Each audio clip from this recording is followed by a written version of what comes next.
The streets of Capernaum were a sea of humanity.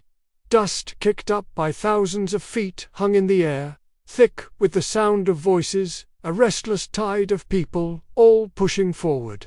And at the very center of it all walked Jesus. He was on his way to heal the dying daughter of a synagogue leader. But in that same desperate crowd was someone else, someone whose pain had lasted far longer. A woman who had suffered for 12 long years. Imagine, for 12 years, being in a constant state of sickness. For 12 years, a flow of blood had defined her life. She'd spent everything she had on doctors, but they only made things worse. Remedy after remedy failed, draining not just her savings, but her spirit.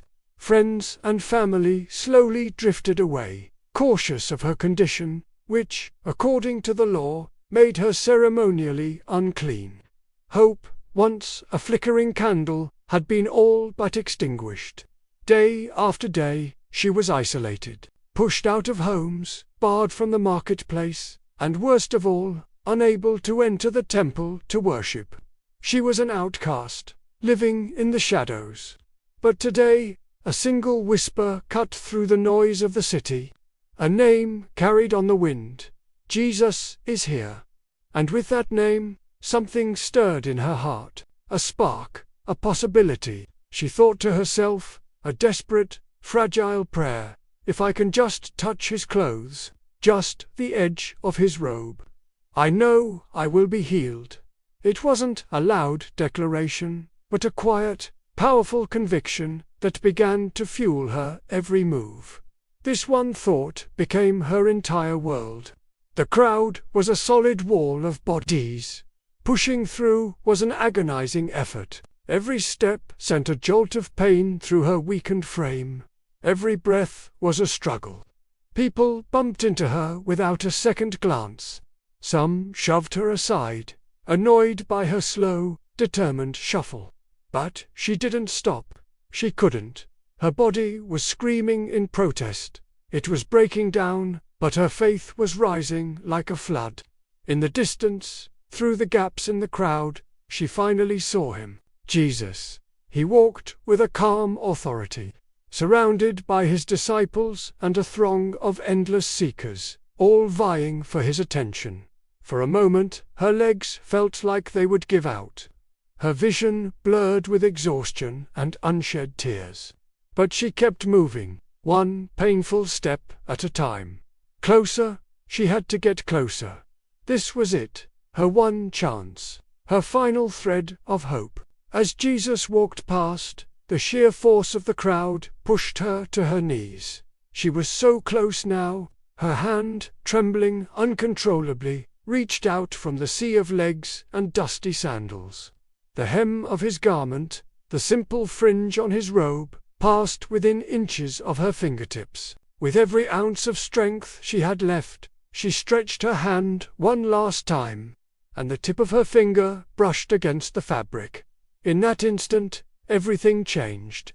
A warmth, like liquid light, rushed through her body.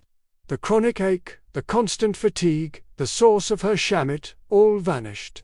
Her heart, which had been fluttering with anxiety, now beat with a strong, steady rhythm. For the first time in 12 agonizing years, she felt whole. She felt clean. She felt peace. But then, Jesus stopped walking. The entire procession came to a halt. The noise of the crowd died down. He turned around slowly, his eyes scanning the faces around him. He asked a question that seemed to make no sense. Who touched me? His disciples were bewildered. Peter, ever the practical one, spoke up. Master, look around. The crowd is pressing in from all sides. Everyone is touching you. But Jesus shook his head. No, he said, his voice firm, yet gentle. Someone touched me with purpose. I felt power go out from me. A hush fell over the multitude. Dozens of eyes darted around, searching, wondering. Who was it who had touched him in such a way? The woman began to tremble again, but not from sickness. This was a tremor of awe and fear. He knew, he had felt her touch. There was no hiding. Gathering all her courage, she stepped forward from the crowd and fell to her knees at his feet, sobbing uncontrollably. The story she had held in silence for 12 years came pouring out. "It was me, Lord," she cried, her voice choked with emotion. "I touched your robe. I was sick for 12 years. But the moment I touched you, I was healed." The crowd watched in stunned silence. Jesus didn't scold her, he didn't recoil. Instead, he knelt down to her level, his face filled with a compassion so deep it could mend any wound. He looked into her eyes and said softly, "Daughter, your faith has made you well. Go in peace. Be free from your suffering." Daughter, he called her daughter. In that single moment, 12 years of shame were washed away and replaced with dignity. A lifetime of rejection became a profound sense of belonging. And a disease that had defined her was turned into a testimony of strength. Slowly, she rose to her feet. As she stood, the sunlight seemed to hit her face for the very first time, and she smiled, a pure, genuine, radiant smile of pure joy. She had entered that crowd, hidden, broken, and unseen. She was now leaving it restored, reborn, and called daughter by the Messiah himself. As Jesus turned and continued on his way, his robe brushing through the crowd, once more, everyone who had witnessed this miracle understood something powerful. Faith doesn't always have to shout from the rooftops. It doesn't need to be a grand display. Sometimes, faith is just a trembling hand, reaching out in the dark, believing that a single touch is enough to change everything. Thanks for watching.